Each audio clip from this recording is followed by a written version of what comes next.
I'm going to recite some poetry. We're going to play some music and hawk our wares a little bit. We have a record here that we recorded some years ago, Sex Queen of the Berlin Turnpike, named after an infamous strip in the middle of Connecticut. I have a cassette called Slam, and Thomas has a new CD of his trio. Which he brought? Yes, he's brought two, let's see, Third Force is one CD, the Thomas Chapin Trio, and the other is his newest release, Anima. So, these are available. You can come talk to us anytime. We'll be glad to sell them. And we hope you enjoy the performance. Can somebody turn off the tape?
The geometry of intimacy.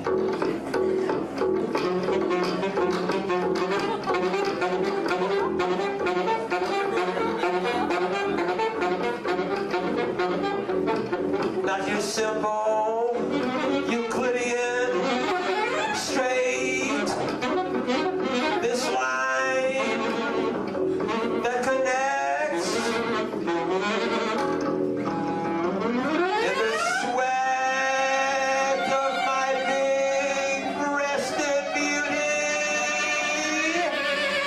thrashing wet bellies with me, and you're wildly pumping by gold, naked, where we share the touch of our tangents.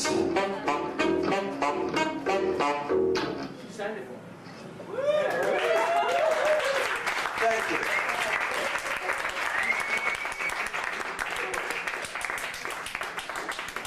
That was the Geometry of Intimacy, which is on my Slam cassette. It's also in this Sword set of wheels, which is available. What's the poetry bookshop earlier? There should be one or two copies there. Yeah, not available in store. Right. That's maybe the only store left that is available.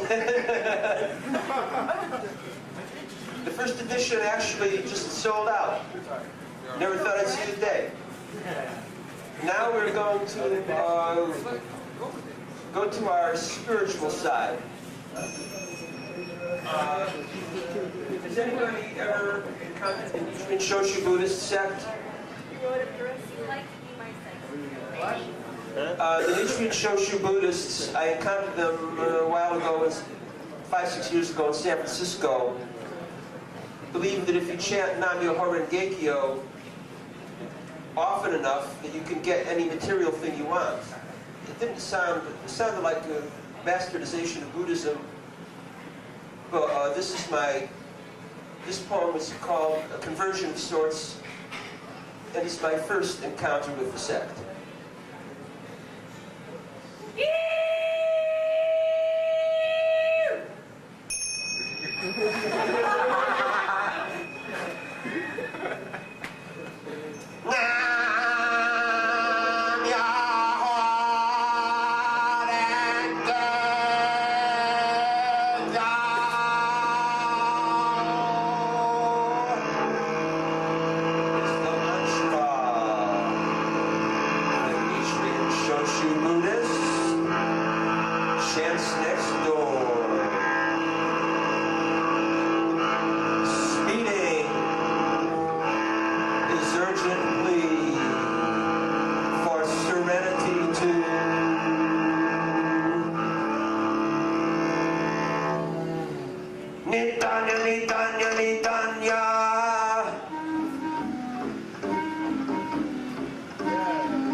With the sound of one pipe clapping desperately for repair.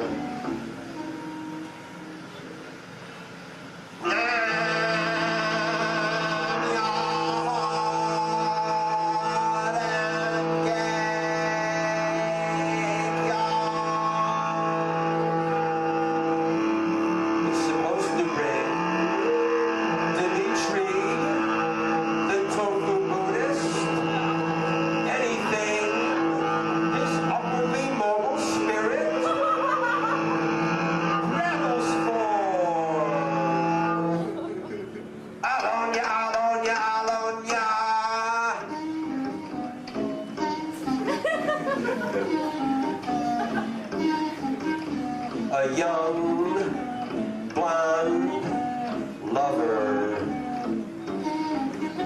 from Polk Street, poking him in a Twin Peaks pad.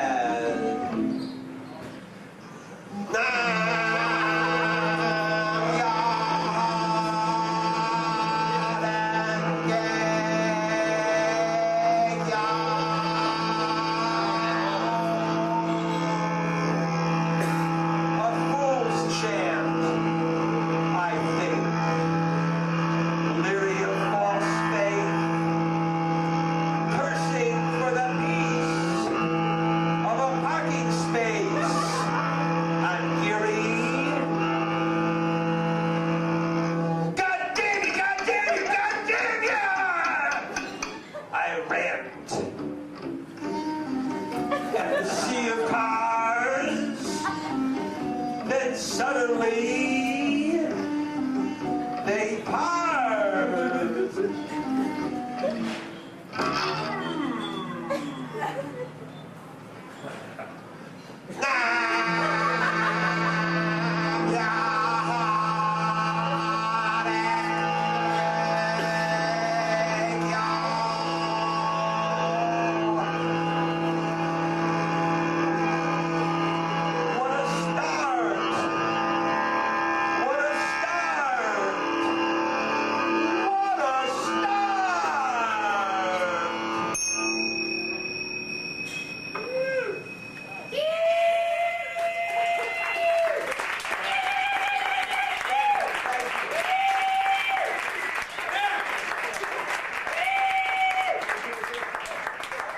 Enthusiasm.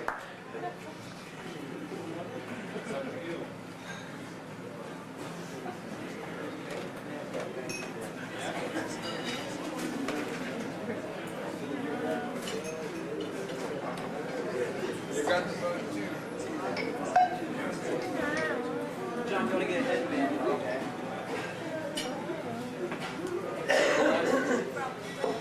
I see we've got a few people coming down line. If we released it as a single, we got a top 40 hit here. Yeah!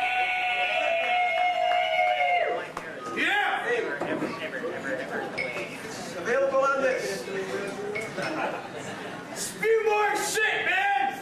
Hey, don't worry, we'll spew plenty of shit. Just get your septic tank ready. It's flowing! It's filling. Yeah, right. Spew is our middle name. And now we're going to do a piece that has to do with the more sordid side of my love life. Some years ago, I had an affair with a married woman.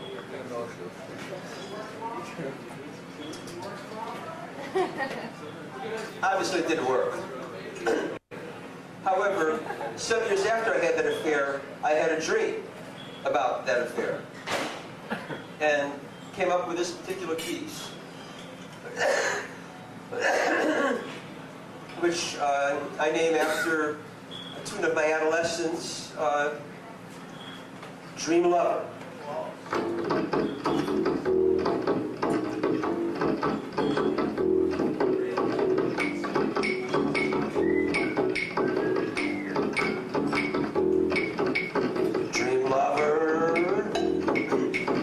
Until then, I'll go to sleep and work. Waking in the smoky sunrise, simultaneously sunset. I wipe the crust of dead memories from my eyes, scratch the flint of desire, rekindling it, even after our vicious battles, over her guilt, over my jealousy, over our affair being over.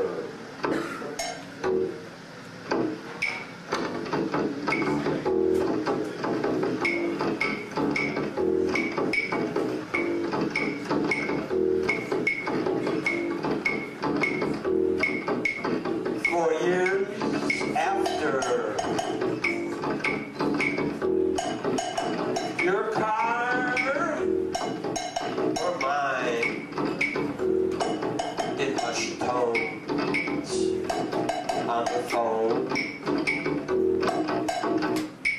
Was her husband listening in?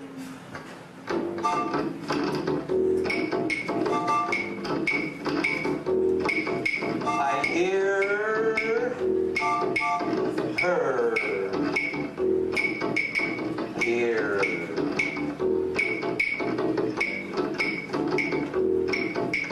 Everything will be alright this time.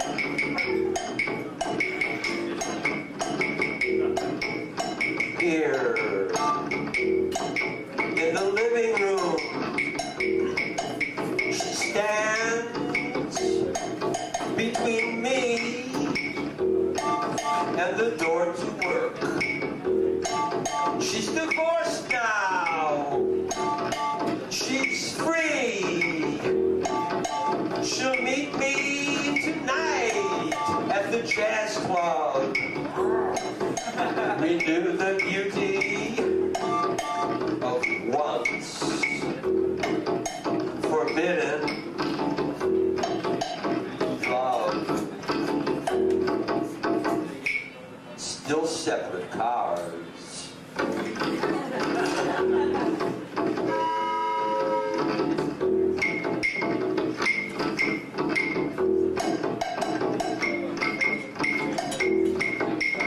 Until then, I'll go to work and the sun rises over Knollwood Acres, where I'm living 20 years ago.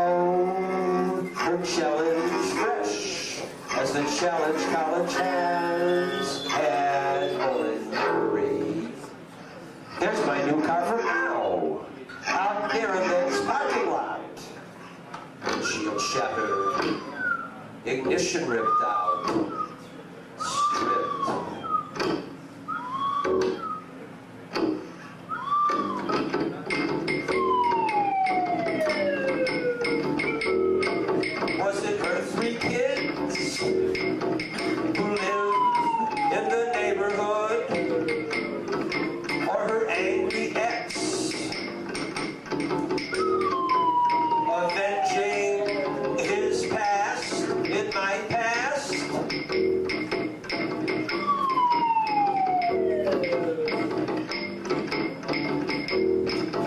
I'll be late.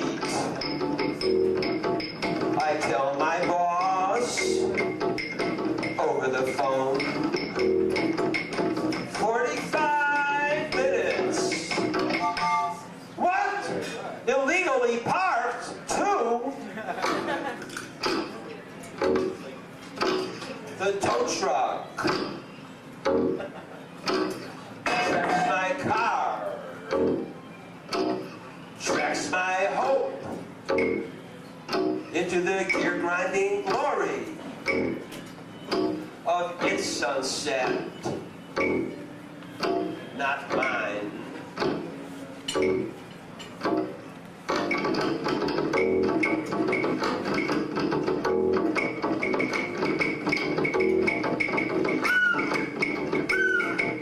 There's still time. I've got alternatives. The airline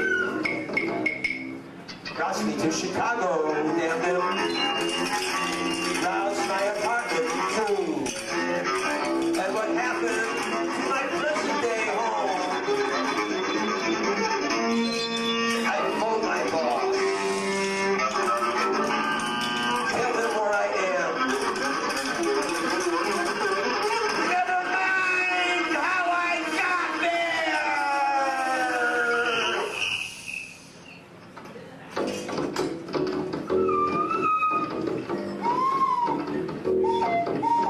How will I meet her at the jazz club tonight or ever? Make my last connection to an old love's flight. Make the past all right in the present. Not tonight, not in the heart of Chicago.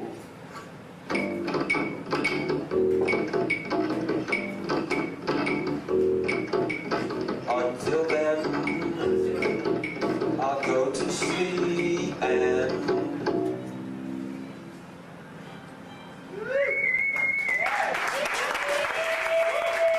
thank you. That was really wonderful.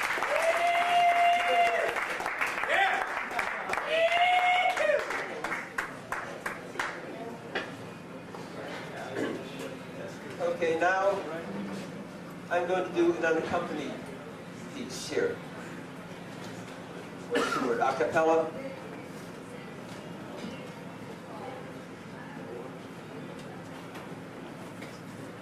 This, well,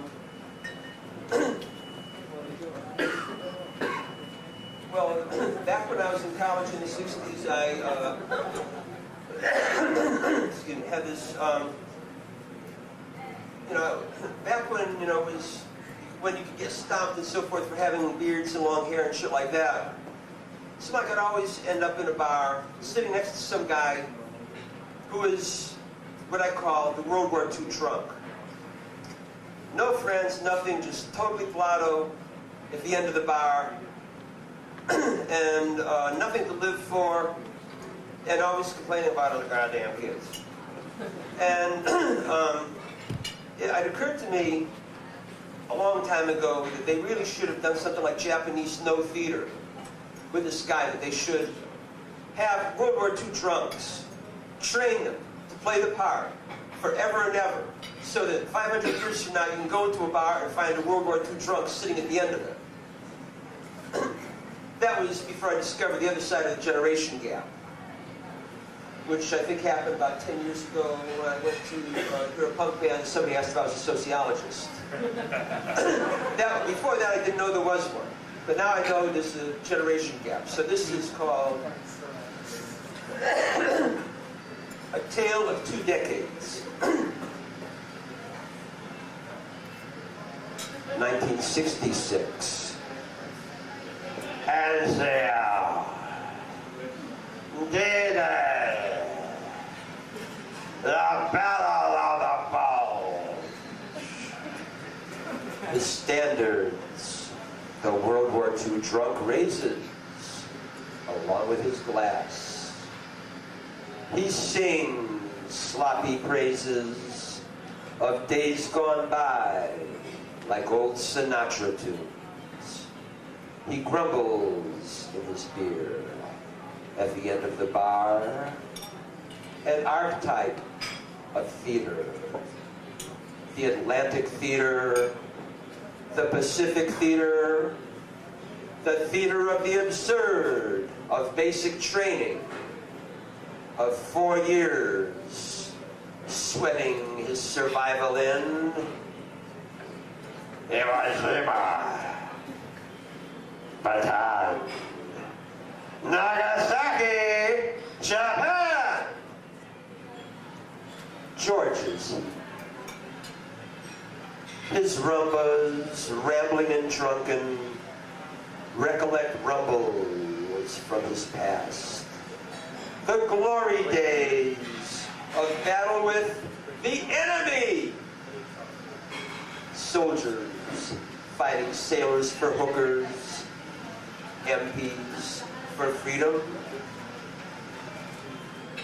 How timeless his struggles seem, as lasting as memory or fiction, fixed in glory, an archetype.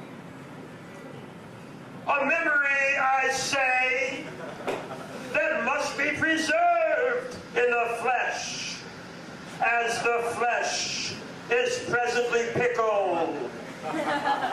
Platonic form must give eternal fixity to those who served.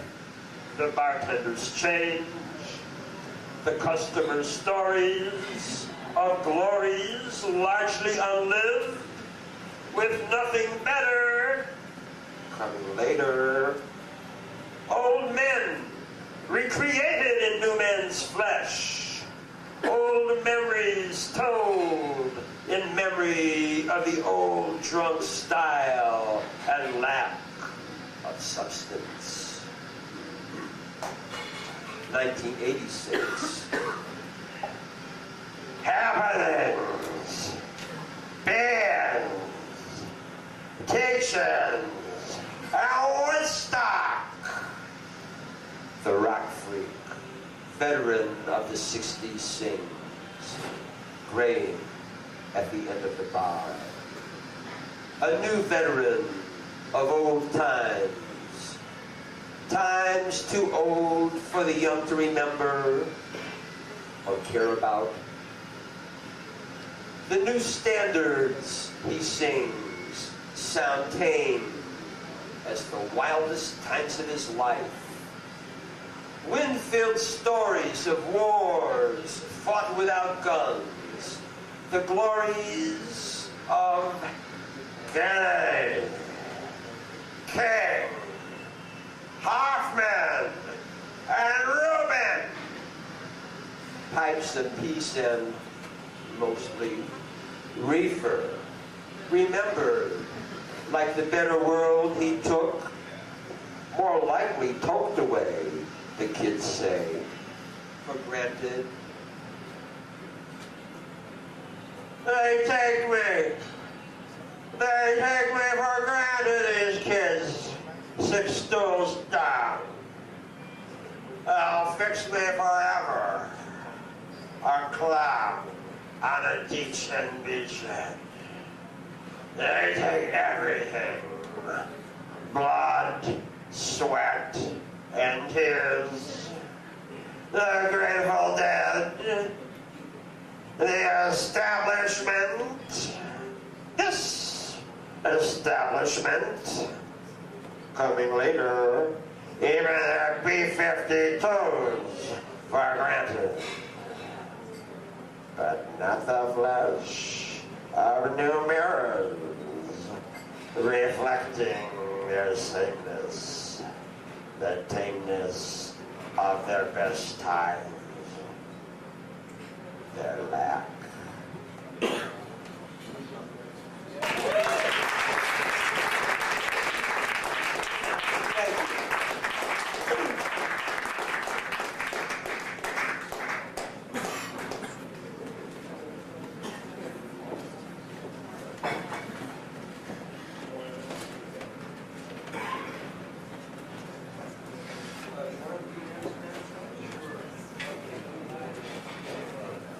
Next piece, as soon as we find it, is called Manic Melody. Just after you get out the music. Or the poetry, rather. The music will take care of itself.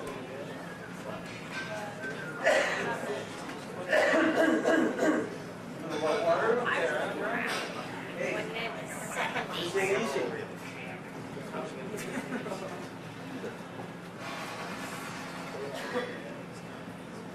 Okay, this piece is was inspired by a performance that Thomas and I did with another person I also play with named Stephen Scholes, a violinist. We did a thing down in New York, and the person who ran the place we performed at was very hung up on being in control. So much so that he really put us off, and it was a little bit late to discover that underneath this obnoxious exterior was a very vulnerable, sensitive interior. So this is called Manna's Manic Melody. Here, in my corner, a Soho apple slice.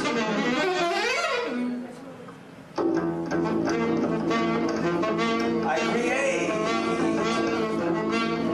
I perpetuate a moment of self, lost in self, beyond self. Here, in my corner, the Big Apple, I am cracking the rush of ecstasy.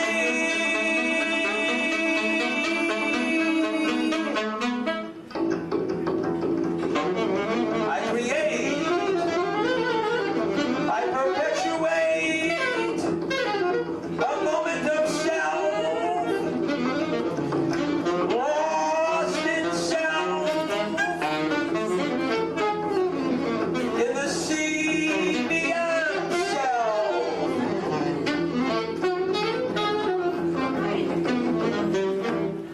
My corner, here, for all the Big Apple.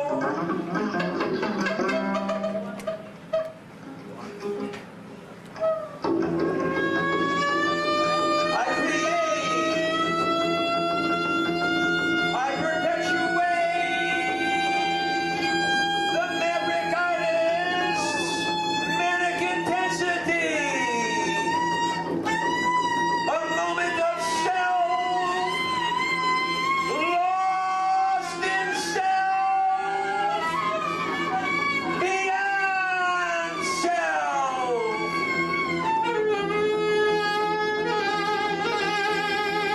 I create,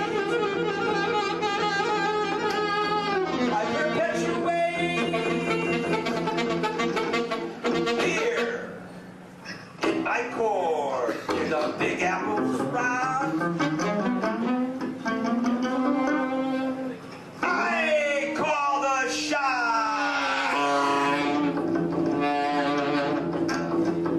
I create, I perpetuate situations, reputations,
Let me play.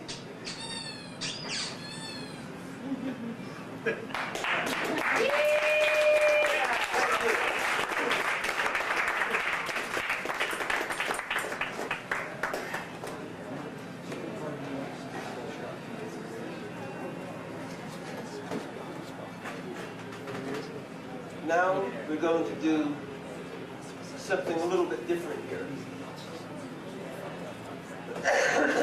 This piece has to do with my split from my family some years ago. And,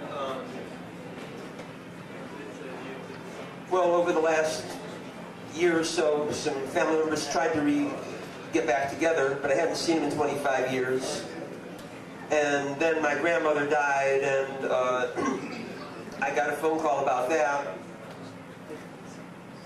And so that's the story behind this in the image. The poem is called Song of Baobab. The baobab tree, from a few times I've seen, it's got like this real thick trunk and these wild sort of limbs. And in the beginning of a book called The Devil Tree by Jerzy Kosinski, there was a description of the devil tree, the baobab tree. Apparently, there's a folk story that says that the devil got tangled in the branches of the baobab tree, got mad, and turned the branches into the ground so that the roots were sticking up. And in a way, that's sort of like what being separated from your family is, but you still have to make a life of it. So this is called Song of Baobab. Thicker than water, the blood root onset, straight from grandma's soil, but the boil of blood in me burst when Mom and Dad's devil tree salted their Carthage of common ground, malted beneath their dying branches. I tore my roots from the family tree. Now they grow outside of me.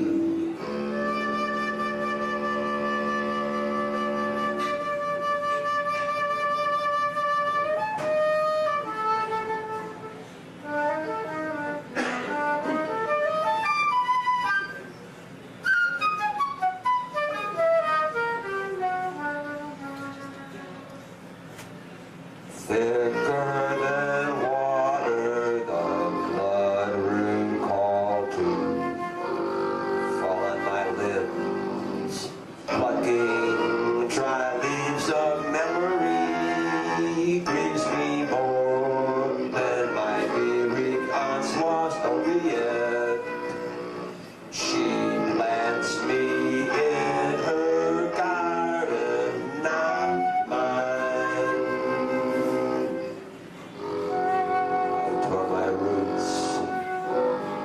The family tree. Now they grow outside of me.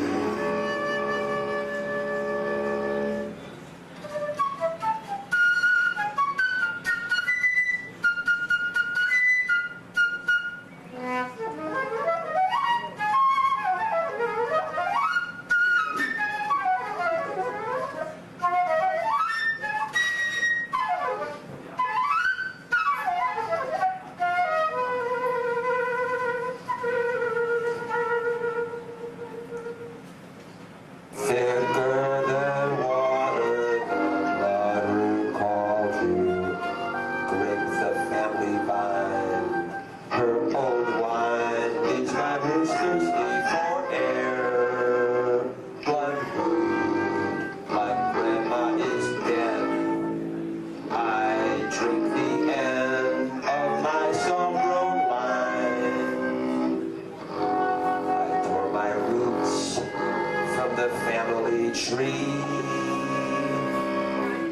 how they grow outside of me.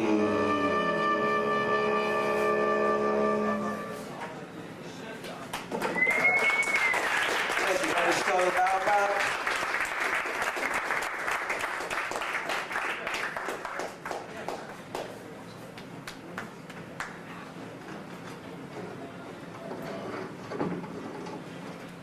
Little red Corvette.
After the song about I've got to do something funny.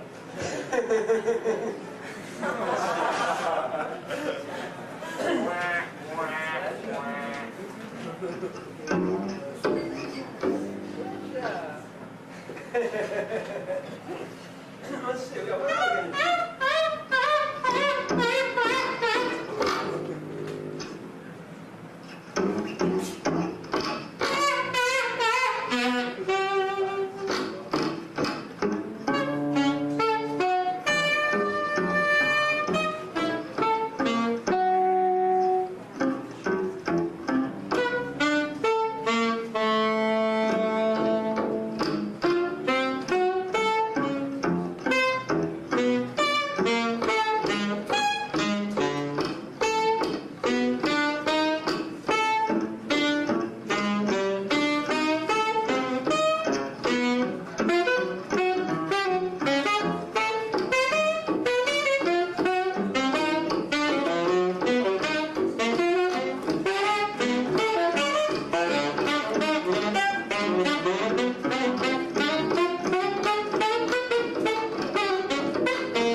No, Nick.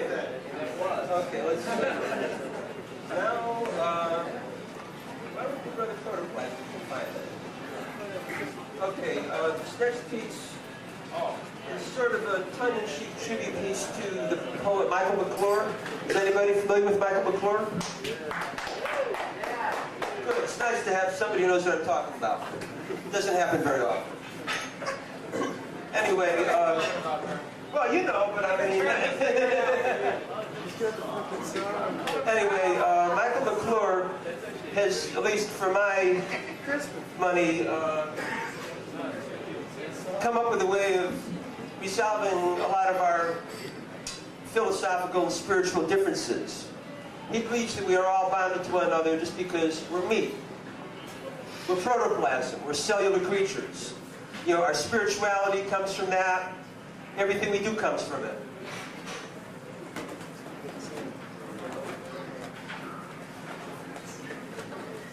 And so, I kind of like the philosophy, and I've always drawn some inspiration from his work. So this piece is called Brother Protoplasm, and this is from Michael McClure.